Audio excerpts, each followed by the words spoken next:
Good morning, happy Sunday, and welcome to my second YouTube video, everyone. Thank you all for joining me. Given that it's Sunday, I thought that I would walk you all through my typical morning warm-up as well as an upper body routine that I've been doing here at home that I found has been definitely allowing me to push my fitness boundaries, especially post-shoulder rehab, moving into some more strength building in the upper body. So every morning, regardless of where I am currently here at my mother's house for the COVID period, but usually at my neighborhood, I will get outside and walk or run for 5 to 10 minutes just to kind of get my lower body joints and everything warmed up and ready to move for the day. Even if I'm not working out, I just like to be kind of warmed up and loosened out from an lower body and hip standpoint. And then for the arm stretches, I'll go right into a full arm stretch. With these, you want to plant your hand on the wall and then rotate out your feet so you can feel a full stretch through your arm. And you'll definitely want to take 5 to 10 good deep breaths so that you can feel the energy move through your arm and kind of loosen up your arm. And you go ahead and switch arms and do the same exact thing.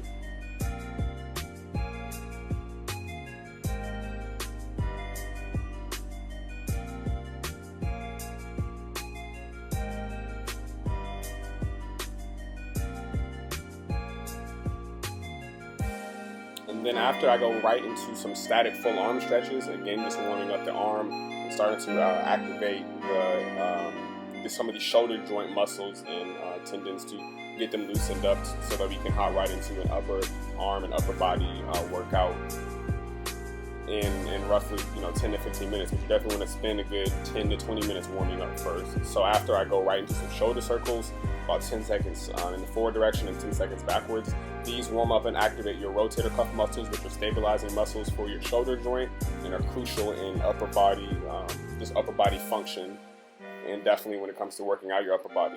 And right after the shoulder circles, I go right into some anterior shoulder raises, and again just to warm up my shoulder muscles and start to get the shoulder muscle firing.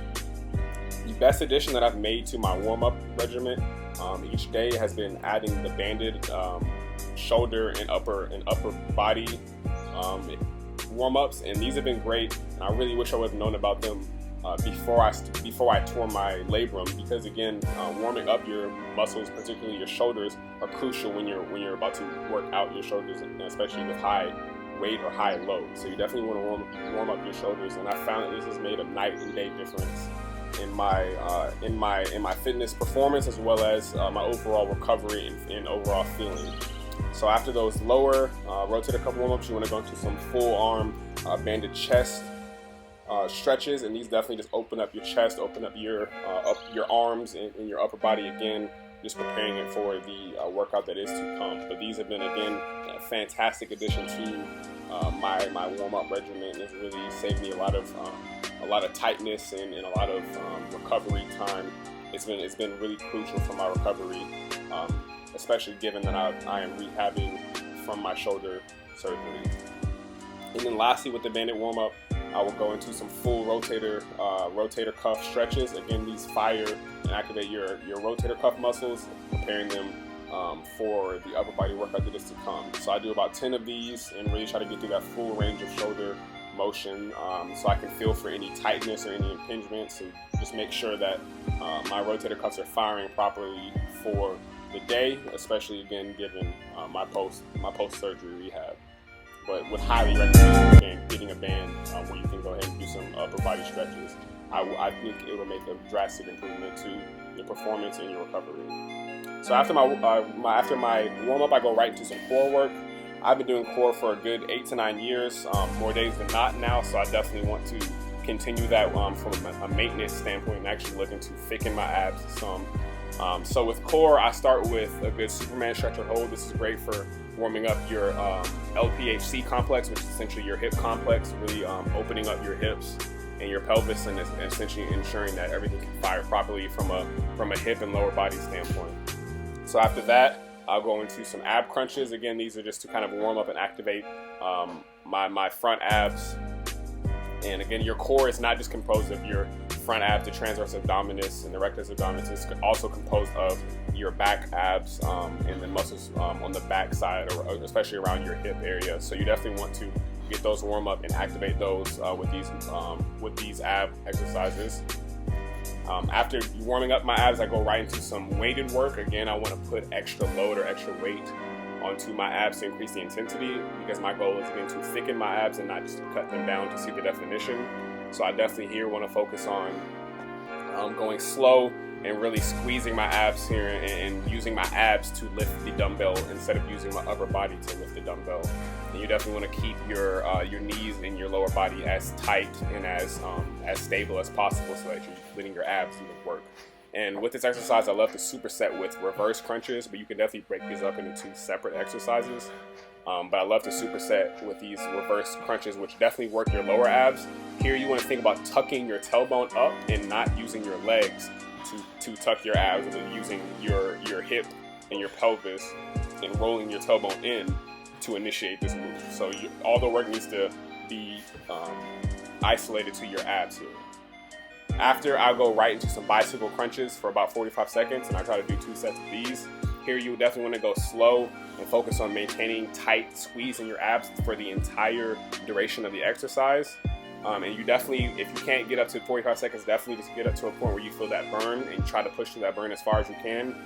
Really to the point where your abs get pretty exhausted and you can't really do any more. But you definitely want to push your abs to that level of intensity so that you can start to really see the improvements you want to in your ab definition or in your ab mass. But here you definitely want to go slow and controlled. Then I love to go into some static plank movements. Here, this is all about tightening your core. Again, not just your front abs, but your back core muscles to maintain a proper body alignment. Here, you definitely want a straight body. Please ignore my nodding and whatnot. I love to listen to music and dances. I would encourage you all to do during workouts. It just makes them a lot more enjoyable, because I believe that that this notion that everyone wakes up every single day motivated is a lie. We just have to find the motivation to work out where we can. So afterwards, I go into a boat hold here.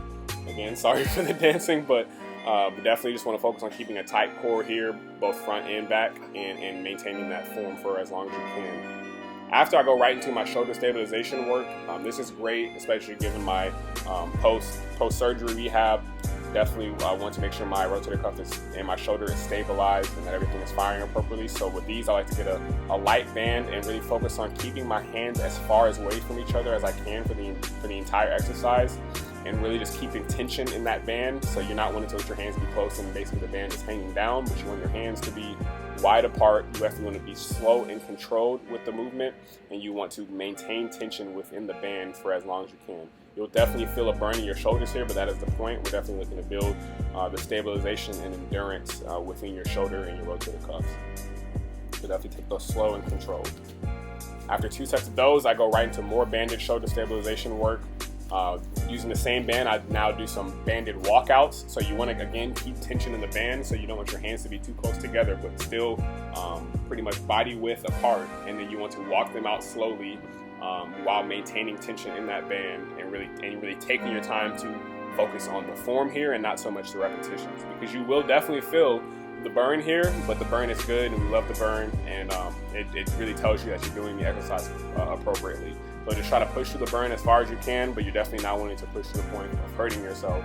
But you will feel that burn, and I encourage y'all to push through it as far as you can, because in the burn, and really once you are in that exhausted state, is where a lot of the fitness improvements are made.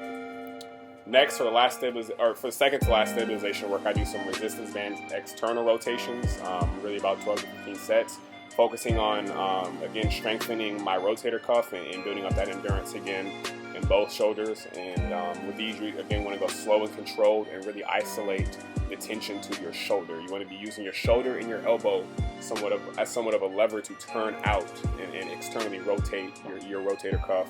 And you would definitely feel the burn here, but again, just keep pushing through.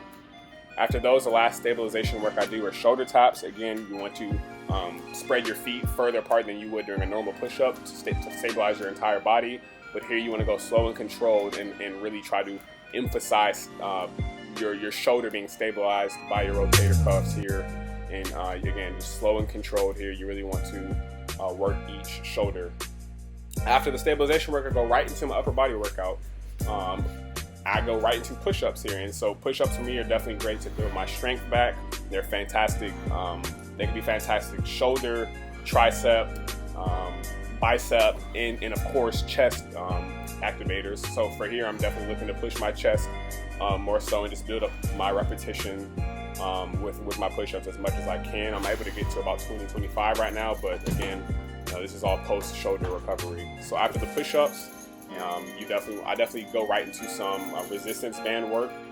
And with these exercises right here, these resistance bands, cable rows, you want to focus all of the tension within your back. So instead of using your chest or your triceps or biceps to pull the cables back, you want to just drive your elbows back and squeeze your back. So your back and your elbows should be doing all of the work. So you definitely just want to focus on bringing your elbows back as far as possible and squeezing your back at the top of each repetition.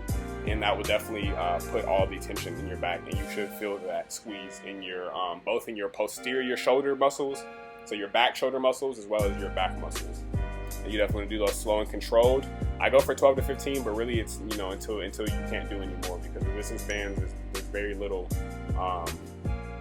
little risk of injury with those as long as you're being safe. After, I go right into some resistance lat pull downs.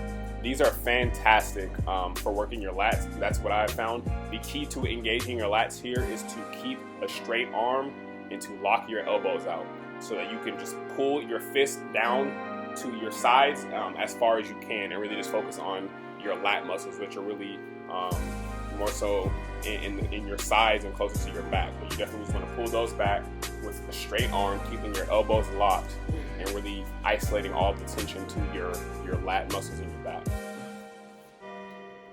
After those, I go right into some more shoulder work. Again, really looking to build my shoulder strength back up. These lateral shoulder or deltoid raises are fantastic with resistance bands. As you can see, my left shoulder is still a little bit behind my right, so I'm really here just focusing on getting my left up. But you really want to lock your arms, again, lock your elbows to keep a straight arm and isolate all that tension and activation to your lateral shoulder muscles, and not to your biceps, not to any other part of your arm, but you want to isolate all of that work to your shoulders and rely on your shoulders to lift the band. After those, I go into some bicep work. I love to superset heavier bicep resistance band curls with lighter resistance bands curls. So I'll try to get 8 to 12 with the higher bands, again focusing on just getting the load up and going slow. And then with the lighter weight, I'll drop set right down to a lighter resistance band, and I'll just keep going with those lighter weights until I can't do anymore, to failure. So you want to push really with these, and just try to get as many reps out as you can, and then do 3 sets of those. And then lastly, I'll try to get some tricep work in. So these are called skull crushers, but we're utilizing the resistance bands instead of dumbbells. And so here you want to, again, isolate all the tension to your triceps. You want to use your triceps, which is the lower part of your arm muscles, to really push the weight out.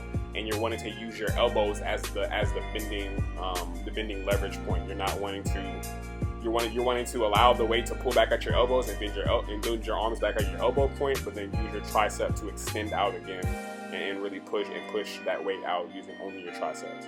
And so after I get as many of those as I can, I'll then superset those with some more tricep extensions, and these are kind of tricep pull downs here.